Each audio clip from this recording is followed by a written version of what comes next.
안녕하세요 여러분. kusoo dhawaada channelkayga Leen Korean with Rhoda. Please channelka hadii aad ku cusub tahay subscribe dheh si aad u daawato muuqaalada kale aan soo gudbin doono aadna ula socoto cashirka. So maanta waxaan toos u bilaabeynaa cashirkeeni labaad ee ahaa Korean alphabets. Waxaan rabaa videogan inaan ku soo koobo ama aan ku soo gunaanado xarfaha Koreanka. So aynu sida hore idinku soo sheegay waxaa jirtay consonantiga inuu ahaay 14 vowelska ama shaqalada ay ahaayeen 10 double vowelska ama shibanayaasha labalaabka ay ahaayeen 5 iyo inay jiraan vowels oo la isku keenay oo xarfo kale sameynayo oo loo yaqaan combinate vowels. So aynu ku bilaawno consonantiga sida kaaga muuqato muuqaalka consonantiga shibanayaasha waxaa raacsan waxaa ku hoos qoran qaab Latin ah ama ABC ahaan qaabka loogu dhawaaqo ama ABC ga xaraf walbo midka uu taagan yahay. aan ku bilaawno midka koowaad waa G ama marmarka qaar K loogu dhawaaqo labadoodu marna K loogu dhawaaqa marna G marna K marna qaar iyagoo la isku daray. So midka koowaad waa G ama K, midka labaadna waa no ama na sida loogu dhawaaqo na ama no. hadda dhawaaq ma sameyn karaan ilaa wuxuu u baahan yahay oo qasab shibanahan wuxuu u baahan yahay shaqal la'aantiisa dhawaaq ma sameynayo. waana ni tusi doonaa marka no lagu dhawaaqa. midka kalena t ama ama t aan u gudubno midka kale r marna la waay l midka kalena marna marna labadooda la isku daray dhawaaq isku dar ayuu sameynaa markne. Okay, midka kale aan u gudubno mu ama ma midka kale aan gudubno pu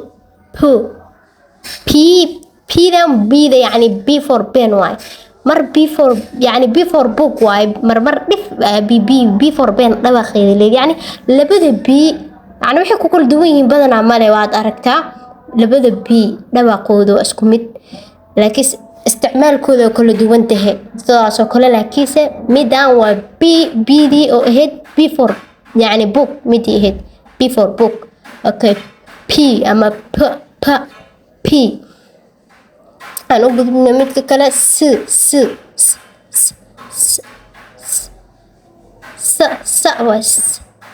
stan markii la joogo luqada Koreanka marmarka qaar ay u dambeyso dhamaadka ee tagto ta bay isku bedeshaa waynu arki doonaa laakiin hadda waa s dhawaaqeeda runta waa s.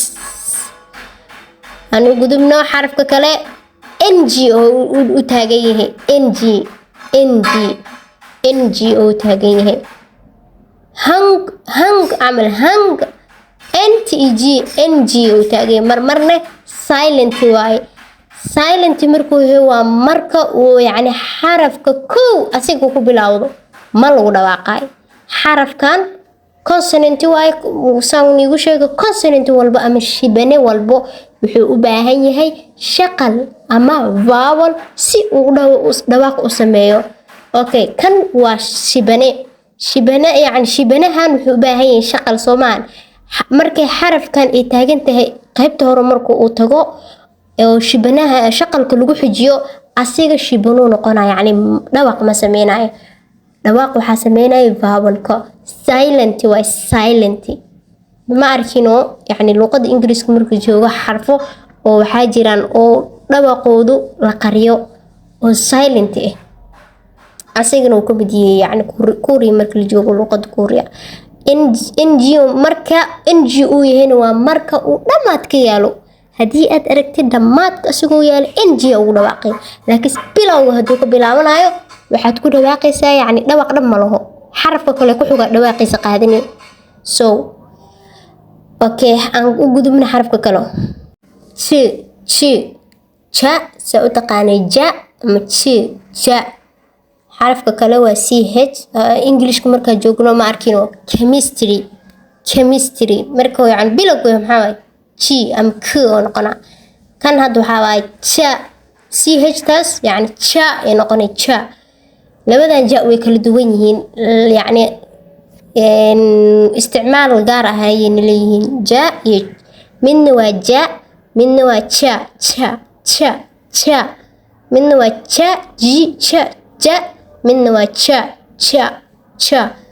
xarafka kale k k k ama ka. xarafka kale t t t ama ta ta. xarafka kale p for pen waay p for pen. xarafkan waa p for pen. kan kale waa b for book. markii englishka la joogo waad aragteen p for pen iyo b for book way kala duwan yihiin laakiin isku dhawaaqay leeyihiin p. xarafka kale aynu u gudubno h h ha h h ha ha ha. aan u gudubno shibanaheena labalaabka ahay waa 5 xabo kaliya waa 5 xabo. okay midka koowaad yani waa adkeynaysaa shibanahay markuu labalaab yahay adeeg waa adkeynaysaa k g g g g d d. mid hore waxaa d d d d oo kala kuwan waa adkeynay adeega ka dhigay d b. yani codkaada markaa sameynaysa yani leer ma kasoo baxayso leer ma soo baxayso yani warqad keen labadooda isku baroobay pa pa pa iyo bu bu bu bu bu bu s s j.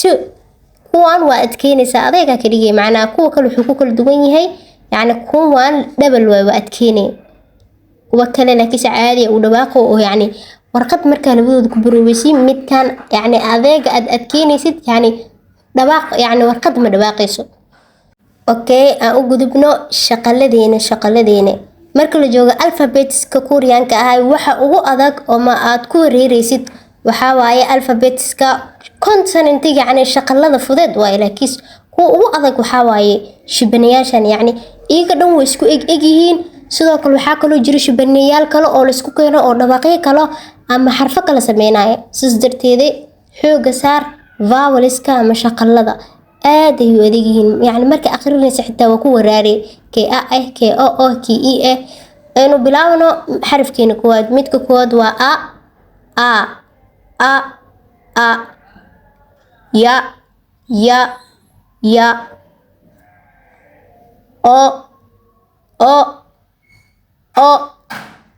ya yo karaali ahaada asxaabta dhawaaqa gadaashayga ka yiray yani garaash ay ugu dhagan marka dhawaaqa uu soo gaaraa.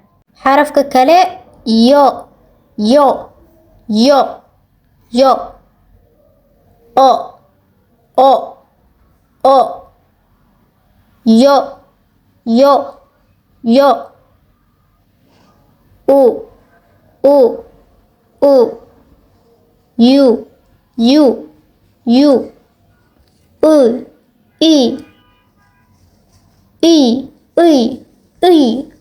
afka kala balaarine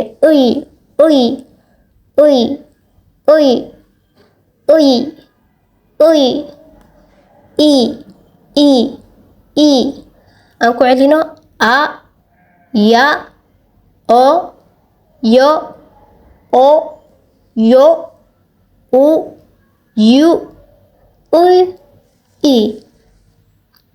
aan markale ku celiyo a ya o yo yani afka soo kuusii xogo o yo waa wareejinaya afka waa wareejinaya o yo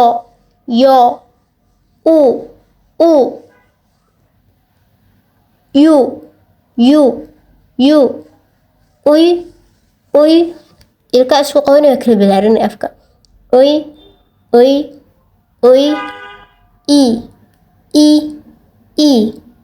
aan u gudubno double vowelska ama complex vowel shaqalada oo la isku keenay. aan ku bilaabno midka koowaad waa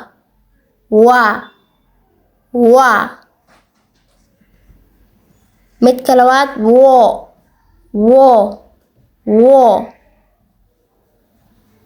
saddexdan kale waa yacni dhawaqoodu waa isku mid laakiinse qorista ayay ku kala duwan yihiin wee iyo wee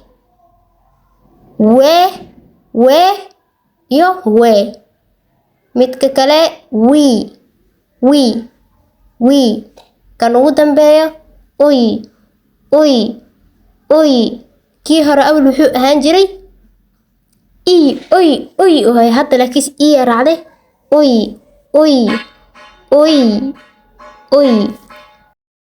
halkan ayaynu kusoo koobaynaa cashirkeenii labaad ee ahaa Korean alphabets ee loo yaqaanay Hangul.